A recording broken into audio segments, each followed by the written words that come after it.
عرب میں ہم مسلمانوں کی کمزوریوں سے فائدہ اٹھا چکے ہیں۔ مسلمان عورت شراب اور دولت سے اندھا ہو جاتا ہے۔ مسلمان کو مارنے کا بہترین طریقہ ہی یہی ہے کہ اسے مسلمانوں کے ہاتھوں مرواؤ۔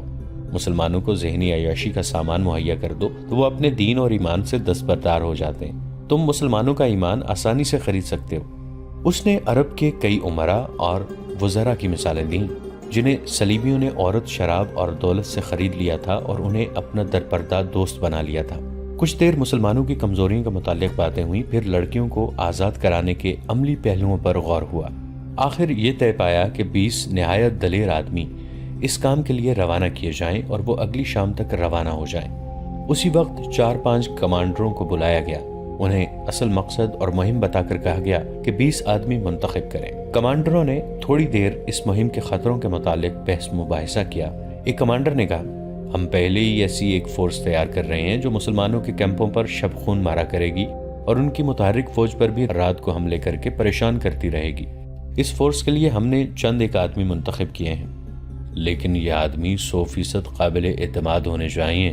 آگسٹس نے کہا، وہ ہماری تمہاری نظروں سے اوجھل ہو کر یہ کام کریں گے۔ یہ بھی ہو سکتا ہے کہ وہ کچھ بھی نہ کریں اور واپس آ کر کہیں کہ وہ بہت کچھ کر کے آئے ہیں۔ آپ یہ سن کر حیران ہوں گے، ایک کمانڈر نے کہا، کہ ہماری فوج میں ایسے سپاہی بھی ہیں جنہیں ہم نے جیل خانوں سے حاصل کیا ہے۔ یہ ڈاکو، چور اور راہزن تھے۔ انہیں بڑی بڑی لمبی سزائیں دی گئی تھیں۔ انہیں جیل خانوں میں مرنا ہی تھا۔ ہم نے ان سے بات کی تو وہ جوش و خروش میں فوج میں آ گئے۔ آپ کو شاید یہ معلوم کر کے بھی حیرت ہو کہ ناکام حملے میں ان سزا یافتہ مجرموں نے بڑی بہادری سے کئی جہاز بچائے ہیں۔ میں لڑکیوں کو مسلمانوں سے آزاد کرنے کی مہم میں ایسے 3 آدمی بھیجوں گا۔ مورخوں نے لکھا ہے کہ مسلمانوں میں عیش و عشرت کا رجحان بڑھ گیا اور اتحاد ختم ہو رہا تھا۔ عیسائیوں نے مسلمانوں کو اخلاقی تباہی تک پہنچانے میں ذہنی عیاشی کا ہر سامان مہیا کیا۔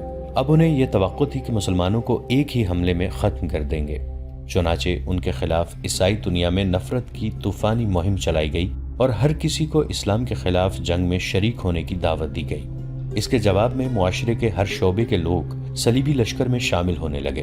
ان میں پادری بھی شامل ہوئے اور عادی مجرم بھی گناہوں سے توبہ کر کے مسلمانوں کے خلاف مسلح ہو گئے۔ بعض ملکوں کے جیل خانوں میں جو مجرم لمبی قید کی سزائیں بھگت رہے تھے وہ بھی فوج میں بھرتی ہو گئے۔ ان مجرموں کے متعلق عیسائیوں کا تجربہ غالباً اچھا تھا، جس کے پیش نظر ایک کمانڈر نے لڑکیوں کو آزاد کرانے اور صلاح الدین کو قتل کرنے کے لیے قیدی مجرموں کا انتخاب کیا تھا۔ صبح تک 20 انتہائی دلیر اور ذہین آدمی چن لیے گئے۔ ان میں میگنا نامیریوس بھی تھا، جسے روم کے جیل خانے سے لایا گیا تھا۔ اس جاسوس کو جو ڈاکٹر کے بحروب میں سلطان ایوبی کے کیمپ میں رہا اور فرار ہو کر آیا تھا، اس کمانڈو پارٹی کا کمانڈر اور گائیڈ مقرر کیا گیا۔ اس پارٹی کو یہ مشن دیا گیا کہ لڑکیوں کو مسلمانوں کی قید سے نکالنا ہے۔ اگر رابن اور اس کے 4 ساتھیوں کو بھی آزاد کرایا جا سکے تو کرا لینا، ورنہ ان کے لیے کوئی خطرہ مول لینے کی ضرورت نہیں۔ دوسرا مشن یہ تھا کہ صلاح الدین کو قتل کیا جائے۔ اس پارٹی کو کوئی عملی ٹریننگ نہ دی گئی، صرف زبانی ہدایات اور ضروری ہتھیار دے کر اسی روز ایک بادبانی کشتی میں ماہی گیروں کے بھیس میں روانہ کر دیا گیا۔ جس وقت یہ کشتی اٹلی کے ساحل سے روانہ ہوئی، صلاح الدین ایوبی سوڈانیوں کی بغاوت کو مکمل طور پر دبا چکے تھے۔ سوڈانیوں کے بہت سے کمانڈر مارے گئے یا زخمی ہو گئے تھے اور بہت سے سلطان ایوبی کے دفتر کے سامنے کھڑے تھے۔ انہوں نے ہتھیار ڈال کر شکست اور سلطان ایوبی کی اطاعت قبول کر لی تھی۔ وہ سلطان کے حکم کے منتظر تھے۔ سلطان اندر بیٹھے اپنے سالاروں وغیرہ کو احکام دے رہے تھے۔ علی بن سفیان بھی وہیں موجود تھا۔ اس فتح میں اس کا بہت عمل دخل تھا۔ صلیبیوں کو شکست دینے میں بھی اس کے نظام جاسوسی نے بہت کام کیا تھا، بلکہ یہ دونوں کامیابیاں جاسوسی کے نظام کی ہی کامیابیاں تھیں۔ سلطان ایوبی کو جیسے اچانک کچھ یاد آ گیا ہو۔ انہوں نے علی بن سفیان سے کہا، علی، ہمیں ان جاسوس لڑکیوں اور ان کے ساتھیوں کے متعلق سوچنے کا وقت ہی نہیں ملا۔ وہ ابھی تک ساحل پر قیدی کیمپ میں ہیں۔ ان سب کو فوراً یہاں لانے کا بندوبست کرو اور تہہ خانے میں ڈال دو۔ میں ابھی پیغام دیتا ہوں۔ علی بن سفیان نے کہا، ان سب کو یہاں پہرے میں بلوا لیتا ہوں۔ سلطان، آپ شاید 7ویں لڑکی کو بھول گئے ہیں۔ وہ سوڈانیوں کے ایک کماندار بالیان کے پاس تھی۔ اس لڑکی سے جاسوسیوں اور بغاوت کا انکشاف ہوا تھا۔ میں دیکھ رہا ہوں کہ باسیان ان کمانداروں میں سے نہیں ہے جو باہر موجود ہیں، اور وہ زخمیوں میں بھی نہیں ہے، بلکہ مرے ہوئے بھی میں دیکھ چکا ہوں، وہاں بھی وہ موجود نہیں۔ مجھے شک ہے کہ 7ویں لڑکی، جس کا نام فخر المصری نے منہ بھی بتایا ہے، بالیان کے ساتھ کہیں روپوش ہو گئی ہے۔ اپنا شک رفع کرو علی، سلطان ایوبی نے کہا۔ یہاں مجھے اب تمہاری ضرورت نہیں۔ بالیان لاپتہ ہے تو بحرہ روم کی طرف نکل گیا ہوگا۔ صلیبیوں کے سوا اسے کون پناہ دے سکتا ہے؟ بہرحال ان جاسوسوں کو تہ خانوں میں ڈالو اور اپنے جاسوس فوراً تیار کر کے سمندر پار بھیج دو۔ زیادہ ضروری تو یہ ہے کہ اپنے جاسوس اپنے ہی ملک میں پھیلا دیے جائیں۔ یہ مشورہ دینے والا سلطان نور الدین زنگی کی بھیجی ہوئی فوج کا سالار تھا۔ اس نے کہا، ہمیں صلیبیوں کی طرف سے اتنا خطرہ نہیں جتنا اپنے مسلمان امراء سے ہے۔ اپنے جاسوس ان کے حرموں میں داخل کر دیے جائیں تو بہت سی سازشیں بے نقاب ہو جائیں گی۔ اس نے تفصیل سے بتایا کہ یہ خود ساختہ حکمران کس طرح صلیبیوں کے ہاتھوں میں کھل رہے ہیں۔ سلطان زنگی رحمۃ اللہ علیہ اکثر پریشان رہتے ہیں کہ باہر کے حملوں کو روکیں یا اپنے گھر کو اپنے ہی چراغ سے جلنے سے بچائیں۔ صلاح الدین ایوبی نے یہ رویداد غور سے سنی اور کہا، اگر تم لوگ جن کے پاس ہتھیار ہیں دیانتدار اور اپنے مذہب سے مخلص رہے تو باہر حملے اور اندر کی سازشیں قوم کا کچھ نہیں بگاڑ سکیں گی۔ تم اپنی نظر سرحدوں سے دور آگے لے جاؤ۔ سلطنت اسلامیہ کی کوئی سرحد نہیں۔ تم نے جس روز اپنے آپ کو اور خدا کے اس عظیم مذہب اسلام کو سرحدوں میں پابند کر لیا، اس روز سے یوں سمجھو کہ تم اپنے ہی قید خانے میں قید ہو جاؤ گے۔ پھر تمہاری سرحدیں سکڑنے لگیں گی۔ اپنی نظریں بحر روم سے آگے لے جاؤ۔ سمندر تمہارا رستہ نہیں روک سکتے۔ گھر کے چراغوں سے نہ ڈرو، یہ تو ایک پھونک سے گل ہو جائیں گے۔ ان کی جگہ ہم ایمان کے چراغ روشن کریں گے۔ ہمیں امید ہے کہ ہم ایمان فروشی کو روک لیں گے سلطان محترم۔ سالار نے کہا، ہم مایوس نہیں، صرف 2 لعنتوں سے بچو میرے عزیز رفیقو۔ سلطان ایوبی نے کہا، مایوسی اور ذہنی عیاشی۔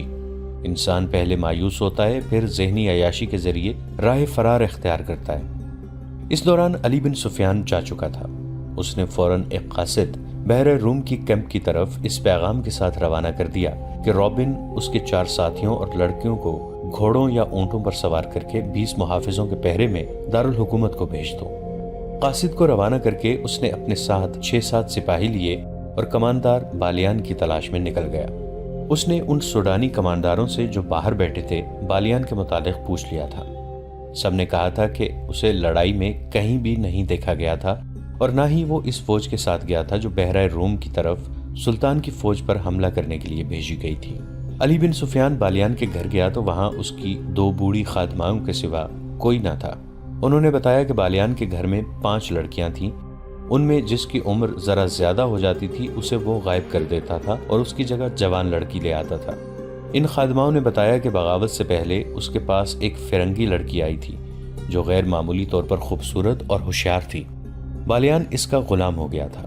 بغاوت کے 1 روز بعد جب سوڈانیوں نے ہتھیار ڈال دیے تو بالیان رات کے وقت گھوڑے پر سوار ہوا، دوسرے گھوڑے پر اس فرنگی لڑکی کو سوار کیا اور معلوم نہیں دونوں کہاں روانہ ہو گئے۔ ان کے ساتھ 7 گھوڑ سوار تھے۔ حرم کی لڑکیوں کے متعلق بوڑھیوں نے بتایا کہ وہ گھر میں جو ہاتھ لگا اٹھا کر چلی گئی ہیں۔ علی بن سفیان وہاں سے واپس ہوا تو ایک گھوڑا سرپٹ دوڑا آیا اور علی بن سفیان کے سامنے رکا۔ اس پر فخر المصری سوار تھا۔ کود کر گھوڑے سے اترا اور ہانپتی کانپتی آواز میں بولا، میں آپ کے پیچھے آیا ہوں۔ میں بھی اسی بدبخت بالیان اور اس کافر لڑکی کو ڈھونڈ رہا تھا۔ میں ان سے انتقام لوں گا۔ جب تک ان دونوں کو اپنے ہاتھوں قتل نہیں کر لوں گا مجھے چین نہیں آئے گا۔ میں جانتا ہوں وہ کدھر گئے ہیں۔ میں نے ان کا پیچھا کیا ہے لیکن ان کے ساتھ 7 مسلح محافظ ہیں۔ میں اکیلا تھا۔ وہ بحر روم کی طرف جا رہے ہیں مگر عام راستے سے ہٹ کر جا رہے ہیں۔ اس نے علی بن سفیان کے گھٹنوں پر ہاتھ رکھ کر کہا، خدا کے لیے مجھے صرف 4 سپاہی دے دیں، میں ان کے تعاقب میں جاؤں گا اور انہیں ختم کر کے آؤں گا۔ علی بن سفیان نے اسے اس وعدے سے ٹھنڈا کیا کہ وہ اسے 4 کی بجائے 20 سوار دے گا۔ وہ ساحل سے آگے اتنی جلدی نہیں جا سکتے، میرے ساتھ رہو۔ علی بن سفیان مطمئن ہو گیا کہ یہ تو پتہ چل گیا ہے کہ وہ کس طرف گئے ہیں۔ اس وقت بالیان اس صلیبی لڑکی کے ساتھ جس کا نام موبی تھا ساحل کی طرف جانے والے عام راستے سے ہٹ کر دور جا چکا تھا۔ ان علاقوں سے وہ اچھی طرح واقف تھا۔ اسے معلوم نہیں تھا کہ سوڈانی فوج اور اس کے کمانداروں کو صلاح الدین ایوبی نے معافی دے دی ہے۔ ایک تو وہ سلطان کے عتاب سے بھاگ رہا تھا اور دوسرے یہ کہ وہ موبی جیسی حسین لڑکی کو نہیں چھوڑنا چاہتا تھا۔ وہ سمجھتا تھا کہ دنیا کی حسین لڑکیاں صرف مصر اور سوڈان میں ہی ہیں، مگر اٹلی کی اس لڑکی کے حسن اور دلکشی نے اسے اندھا کر دیا تھا۔ اس کی خاطر وہ اپنا رتبہ، اپنا مذہب اور اپنا ملک ہی چھوڑ رہا تھا، لیکن اسے یہ معلوم نہیں تھا کہ موبی اس سے جان چھڑانے کی کوشش کر رہی تھی۔ وہ جس مقصد کے لیے آئی تھی وہ ختم ہو چکا تھا۔ گو مقصد تباہ ہو گیا تھا، تاہم موبی اپنا کام کر چکی تھی۔ اس کے لیے اس نے اپنے جسم اور اپنی عزت کی قربانی دی تھی۔ وہ ابھی تک اپنی عمر سے دگنی عمر کے آدمی کی عیاشی کا ذریعہ بنی ہوئی تھی۔ بالیان اس خوش فہمی میں مبتلا تھا کہ موبی اسے بری طرح چاہتی ہے، مگر موبی اس سے نفرت کرتی تھی۔ وہ چونکہ مجبور تھی اس لیے اکیلی بھاگ نہیں سکتی تھی۔ وہ اس مقصد کے لیے بالیان کو ساتھ لیے ہوئے تھی کہ اسے اپنی حفاظت کی ضرورت تھی۔ اسے بحیرہ روم پار کرنا تھا یا رابن تک پہنچنا تھا۔ اسے معلوم نہیں تھا کہ رابن اور اس کے ساتھی جو تاجروں کے بھیس میں تھے پکڑے جا چکے ہیں۔ اس مجبوری کے تحت وہ بالیان کے ہاتھ میں کھلونا بنی ہوئی تھی۔ وہ کئی بار اسے کہہ چکی تھی کہ تیز چلو اور پڑاؤ کم کرو ورنہ پکڑے جائیں گے، لیکن بالیان جہاں اچھی سایہ دار جگہ دیکھتا رک جاتا۔ اس نے شراب کا ذخیرہ اپنے ساتھ رکھ لیا تھا۔ ایک رات موبی نے ایک ترکیب سوچی۔ اس نے بالیان کو اتنی زیادہ پلا دی کہ وہ بے سدھ ہو گیا۔ ان کے ساتھ جو 7 محافظ تھے وہ کچھ پرے سو گئے تھے۔ موبی نے دیکھا تھا کہ ان میں ایک ایسا ہے جو جوان ہے اور سب پر چھایا رہتا ہے۔ بالیان زیادہ تر اسی کے ساتھ ہر بات کیا کرتا تھا۔ موبی نے اسے جگایا اور تھوڑی دور لے گئی۔ اسے کہا، تم اچھی طرح جانتے ہو کہ میں کون ہوں، کہاں سے آئی ہوں اور یہاں کیوں آئی تھی۔ میں تم لوگوں کے لیے مدد لائی تھی تاکہ تم صلاح الدین ایوبی جیسے غیر ملکیوں سے آزاد ہو جاؤ، مگر تمہارا یہ کماندار بالیان اس قدر عیاش آدمی ہے کہ اس نے شراب پی کر بدمست ہو کر میرے جسم کے ساتھ کھیلنا شروع کر دیا۔ بجائے اس کے کہ وہ عقل مندی سے بغاوت کا منصوبہ بناتا اور فتح حاصل کرتا، اس نے مجھے اپنے حرم کی لونڈی بنا لیا اور اندھا دھند فوج کو 2 حصوں میں تقسیم کر کے ایسی لاپرواہی سے حملہ کیا کہ ایک ہی رات میں تمہاری اتنی بڑی فوج ختم ہو گئی۔ تمہاری شکست کا ذمہ دار یہ شخص ہے۔ اب یہ میرے ساتھ صرف عیاشی کے لیے جا رہا ہے اور مجھے کہتا ہے کہ میں اسے سمندر پار لے جاؤں، اسے اپنی فوج میں رتبہ دلاؤں اور اس کے ساتھ شادی کر لوں، مگر مجھے اس شخص سے نفرت ہے۔ میں نے فیصلہ کیا ہے کہ اگر مجھے شادی ہی کرنی ہے اور اپنے ملک میں لے جا کر اسے فوج میں رتبہ ہی دلوانا ہے تو مجھے ایسے آدمی کا انتخاب کرنا چاہیے جو میرے دل کو اچھا لگے، اور وہ آدمی تم ہو۔ تم جوان ہو، دلیر ہو، عقل مند ہو۔ میں نے جب سے تمہیں دیکھا ہے تمہیں چاہ رہی ہوں۔ مجھے اس بوڑھے سے بچاؤ، میں تمہاری ہوں۔ سمندر پار چلو، فوج کا رتبہ اور مال و دولت تمہارے قدموں میں ہوگا، مگر اس آدمی کو یہیں ختم کرو۔ وہ سویا ہوا ہے، اسے قتل کر دو۔ آؤ نکل چلیں یہاں سے۔ اس نے محافظ کے گلے میں باہیں ڈال دیں۔ محافظ اس کے حسن میں گرفتار ہو گیا۔ اس نے دیوانہ وار لڑکی کو اپنے بازوں میں جکڑ لیا۔ موبی اس جادوگری کی ماہر تھی۔ وہ ذرا پرے ہٹ گئی۔ محافظ اس کی طرف بڑھا تو عقب سے ایک برچھی اس کی پیٹھ میں اتر گئی۔ اس کے منہ سے ہائے نکلی اور وہ پہلو کے بل لڑک گیا۔ برچھی اس کے پیٹھ سے نکلی اور اسے آواز سنائی دی، نمک حرام کو زندہ رہنے کا حق نہیں۔ لڑکی کی چیخ نکل گئی۔ وہ اٹھی اور اتنا ہی کہنے پائی کہ تم نے اسے قتل کر دیا ہے کہ پیچھے سے ایک ہاتھ نے اس کے بازو کو جکڑ لیا اور جھٹکا دے کر اپنے ساتھ لے گیا۔ اسے بالیان کے پاس پھینک کر کہا، ہم اس شخص کے پالے ہوئے دوست ہیں، ہماری زندگی اسی کے ساتھ ہے۔ تم ہم میں سے کسی کو اس کے خلاف گمراہ نہیں کر سکتی۔ جو گمراہ ہوا اس نے سزا پا لی ہے۔ بالیان شراب کے نشے میں بے ہوش پڑا تھا۔ تم لوگوں نے یہ بھی سوچا ہے کہ تم کہاں جا رہے ہو؟ موبی نے پوچھا۔ سمندر میں ڈوبنے، ایک نے جواب دیا۔ تمہارے ساتھ ہمارا کوئی تعلق نہیں ہے، جہاں تک بالیان جائے گا ہم وہیں تک جائیں گے۔ اور وہ دونوں جا کر لیٹ گئے۔ دوسرے دن بالیان جاگا تو اسے رات کا واقعہ بتایا گیا۔ موبی نے کہا کہ وہ مجھے جان کی دھمکی دے کر اپنے ساتھ لے گیا تھا۔ بالیان نے اپنے محافظوں کو شاباش دی، مگر ان کی یہ بات سنی انسنی کر دی کہ یہ لڑکی اسے گمراہ کر کے لے گئی تھی اور انہوں نے اس کی باتیں سنی تھی۔ وہ موبی کے حسن اور شراب میں مدہوش ہو کر سب کچھ بھول گیا۔ موبی نے اسے ایک بار پھر کہا کہ تیز چلنا چاہیے، مگر بالیان نے پرواہ نہ کی۔ وہ اپنے آپ میں نہیں تھا۔ موبی اب آزاد نہیں ہو سکتی تھی۔ اس نے دیکھ لیا تھا کہ یہ لوگ اپنے دوستوں کو قتل کرنے سے بھی گریز نہیں کرتے۔ علی بن سفیان نے نہ جانے کیا سوچ کر ان کا تعاقب نہ کیا۔ بغاوت کے بعد حالات کو معمول پر لانے کے لیے وہ سلطان ایوبی کے ساتھ بہت مصروف ہو گیا تھا۔ ساحل کے کیمپ سے رابن، اس کے 4 ساتھیوں اور 6 لڑکیوں کو 15 محافظوں کی گارڈ میں قاہرہ کے لیے روانہ کر دیا گیا۔ قاصد ان سے پہلے روانہ ہو چکا تھا۔ قیدی اونٹوں پر تھے اور گارڈ گھوڑوں پر۔ وہ معمول کی رفتار پر جا رہے تھے اور معمول کے مطابق پڑاؤ کر رہے تھے۔ وہ بے خوف و خطر جا رہے تھے۔ وہاں کسی دشمن کے حملے کا ڈر نہیں تھا۔ قیدی نہتے تھے اور ان میں 6 لڑکیاں تھیں۔ کسی کے بھاگنے کا بھی ڈر نہیں تھا، مگر وہ یہ بھول رہے تھے کہ یہ قیدی تربیت یافتہ جاسوس ہیں، بلکہ یہ لڑاکا جاسوس تھے۔ ان میں جو تاجروں کے بھیس میں پکڑے ہوئے تھے وہ منجے ہوئے تیر انداز اور تیغ زن تھے، اور لڑکیاں محض لڑکیاں نہیں تھیں جنہیں وہ کمزور عورت سمجھ رہے تھے۔ ان لڑکیوں کی جسمانی دلکشی، یورپی رنگت کی جاذبیت، جوانی اور ان کی بے حیائی ایسے ہتھیار تھے جو اچھے اچھے جابر حکمرانوں سے ہتھیار ڈلوا لیتے تھے۔ مسلمانوں کا کمانڈر مصری تھا۔ اس نے دیکھا کہ ان 6 میں سے ایک لڑکی اس کی طرف دیکھتی رہتی ہے، اور وہ جب اسے دیکھتا ہے تو لڑکی کے ہونٹوں پر مسکراہٹ آ جاتی ہے۔ یہ مسکراہٹ اس مصری کو موم کر رہی تھی۔ شام کے وقت انہوں نے پہلا پڑاؤ کیا تو سب کو کھانا دیا گیا۔ اس لڑکی نے کھانا نہ کھایا۔ کمانڈر کو بتایا گیا تو اس نے لڑکی کے ساتھ بات کی۔ لڑکی اس کی زبان بولتی اور سمجھتی تھی۔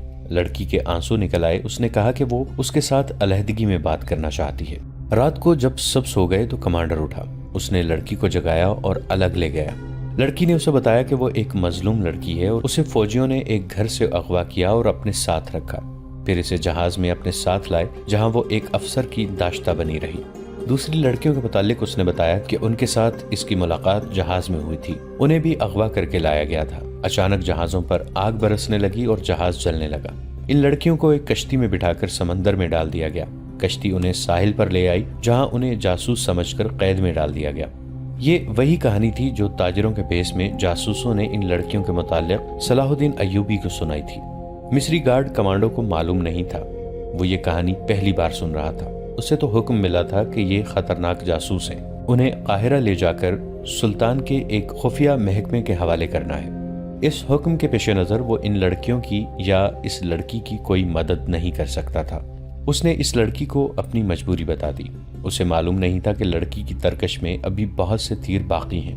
لڑکی نے کہا، میں تم سے کوئی مدد نہیں مانگتی، تم اگر میری مدد کرو گے تو میں تمہیں روک دوں گی، کیونکہ تم مجھے اتنے اچھے لگتے ہو کہ میں اپنی خاطر تمہیں کسی مصیبت میں نہیں ڈالنا چاہتی۔ میرا کوئی غم خار نہیں، میں ان لڑکیوں کو بالکل نہیں جانتی اور ان آدمیوں کو بھی نہیں جانتی۔ تم مجھے رحم دل بھی لگتے ہو اور میرے دل کو بھی اچھے لگتے ہو، اس لیے تمہیں یہ باتیں بتا رہی ہوں۔ اتنی خوبصورت لڑکی کے منہ سے اس قسم کی باتیں سن کر کون سا مرد اپنے آپ میں رہ سکتا ہے؟ یہ لڑکی مجبور بھی تھی، رات کی تنہائی بھی تھی۔ مصری کی مردانگی پگھلنے لگی۔ اس نے لڑکی کے ساتھ دوستانہ باتیں شروع کر دیں۔ لڑکی نے ایک اور تیر چلایا اور صلاح الدین ایوبی کے کردار پر زہر اگلنے لگی۔ اس نے کہا، میں نے تمہارے گورنر صلاح الدین ایوبی کو اپنی مظلومیت کی یہ کہانی سنائی تھی۔ مجھے امید تھی کہ وہ میرے حال پر رحم کرے گا، مگر اس نے مجھے اپنے خیمے میں رکھ لیا اور شراب پی کر میرے ساتھ بدکاری کرتا رہا۔ اس وحشی نے میرا جسم توڑ دیا ہے۔ شراب پی کر وہ اتنا وحشی بن جاتا ہے کہ اس میں انسانیت ہی نہیں رہتی۔ مصری کا خون کھولنے لگا۔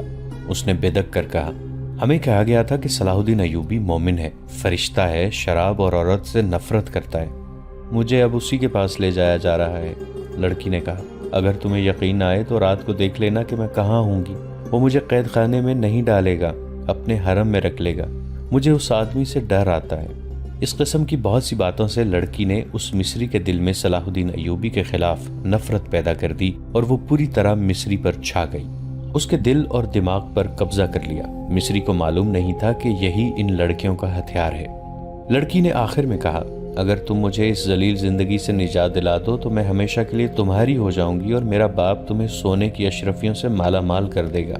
اس نے اس کا طریقہ یہ بتایا، میرے ساتھ سمندر پار بھاگ چلو، کشتیوں کی کمی نہیں، میرا باپ بہت امیر آدمی ہے، میں تمہارے ساتھ شادی کر لوں گی اور میرا باپ تمہیں نہایت اچھا مکان، بہت سی دولت دے گا، تم تجارت کر سکتے ہو۔ مصری کو یہ یاد رہ گیا تھا کہ وہ مسلمان ہے۔ اس نے کہا کہ وہ اپنا مذہب ترک نہیں کر سکتا۔ لڑکی نے ذرا سوچ کر کہا، میں تمہارے لیے اپنا مذہب چھوڑ دوں گی۔ اس کے بعد وہ فرار اور شادی کا پروگرام بنانے لگے۔ لڑکی نے اسے کہا، میں تم پر زور نہیں دیتی، اچھی طرح سوچ لو، میں صرف جاننا چاہتی ہوں کہ میرے دل میں تمہاری جو محبت پیدا ہو گئی ہے، اتنی تمہارے دل میں پیدا ہوئی ہے یا نہیں؟ اگر تم مجھے قبول کرنے پر آمادہ ہو سکتے ہو تو سوچ لو اور کوشش کرو کہ قاہرہ تک ہمارا سفر لمبا ہو جائے۔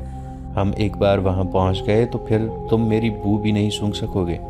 لڑکی کا مقصد صرف اتنا تھا کہ سفر لمبا ہو جائے اور 3 دنوں کے بجائے 6 دن راستے میں ہی گزر جائیں۔ اس کی وجہ یہ تھی کہ رابن اور اس کے ساتھی فرار کی ترکیبیں سوچ رہے تھے۔ وہ اس کوشش میں تھے کہ رات کو سوئے ہوئے محافظوں کے ہتھیار اٹھا کر انہیں قتل کیا جائے، جو ناممکن سا کام تھا، یا ان کے گھوڑے چرا کر بھاگا جائے۔ ابھی تو پہلا ہی پڑاؤ تھا۔ ان کی ضرورت یہ تھی کہ سفر لمبا ہو جائے تاکہ وہ اطمینان سے سوچ سکیں۔ اس مقصد کے لیے انہوں نے اس لڑکی کو استعمال کیا کہ وہ محافظوں کے کمانڈر کو قبضے میں لے لے۔ لڑکی نے پہلی ملاقات میں ہی یہ مقصد حاصل کر لیا اور مصری کو منہ مانگی قیمت دے دی۔ مصری کوئی ایسا بڑا رتبے والا آدمی نہیں تھا، معمولی سا عہدیدار تھا۔ اس نے کبھی خواب میں بھی اتنی حسین لڑکی نہیں دیکھی تھی۔ کہاں ایک جیتی جاگتی لڑکی جو اس کے تصوروں سے بھی زیادہ خوبصورت تھی اس کی لونڈی بن گئی تھی۔ وہ اپنا آپ، اپنا فرض اور اپنا مذہب ہی بھول گیا۔ وہ ایک لمحے کے لیے بھی لڑکی سے الگ نہیں ہونا چاہتا تھا۔ اس پاگل پن میں اس نے صبح کے وقت پہلا حکم یہ دیا کہ جانور بہت تھکے ہوئے ہیں، لہٰذا آج سفر نہیں ہوگا۔ محافظوں اور شتربانوں کو اس حکم سے بہت خوشی ہوئی۔ وہ محاذ کی سختیوں سے اکتائے ہوئے تھے، انہیں منزل تک پہنچنے کی کوئی جلدی نہیں تھی۔ وہ دن بھر آرام کرتے رہے، گپ شپ لگاتے رہے اور ان کا کمانڈر اس لڑکی کے پاس بیٹھا بدمست ہوتا جا رہا تھا۔ دن گزر گیا، رات آئی اور جب سب سوئے ہوئے تھے تو مصری لڑکی کو ساتھ لیے وہ دور چلا گیا۔ لڑکی نے اسے آسمان پر پہنچا دیا۔ صبح جب یہ قافلہ چلنے لگا تو مصری کمانڈر نے راستہ بدل دیا۔ اپنے دستے سے اس نے کہا کہ اس طرف اگلے پڑاؤ کے لیے بہت خوبصورت جگہ ہے، قریب ایک گاؤں بھی ہے جہاں مرغیاں اور انڈے مل جائیں گے۔ اس کا دستہ اس پر بھی خوش ہوا کہ کمانڈر انہیں عیش کرا رہا ہے۔ البتہ اس دستے میں 2 عسکری ایسے تھے جو کمانڈر کی ان حرکتوں سے خوش نہیں تھے۔ انہوں نے اسے کہا کہ ہمارے پاس خطرناک قیدی ہیں، یہ سب جاسوس ہیں، انہیں بہت جلدی حکومت کے حوالے کر دینا چاہیے، بلا وجہ سفر لمبا کرنا ٹھیک نہیں۔ مصری نے انہیں یہ کہہ کر چپ کرا دیا کہ یہ میری ذمہ داری ہے کہ جلدی پہنچوں یا دیر سے، جواب طلبی ہوئی تو مجھ سے ہوگی۔ دونوں خاموش تو ہو گئے لیکن وہ الگ جا کر آپس میں خسر پسر کرتے رہے۔ ناظرین، آج کی قسط میں اتنا ہی۔ ہماری نئی ویڈیوز سے باخبر رہنے کے لیے ہمارے اس چینل کو سبسکرائب کر کے نیچے موجود بیل آئیکن کو ضرور پریس کیجیے گا۔ آپ سے ملاقات ہوگی نئی ویڈیو کے ساتھ، تب تک کے لیے ہمارا اور آپ کا اللہ نگہبان۔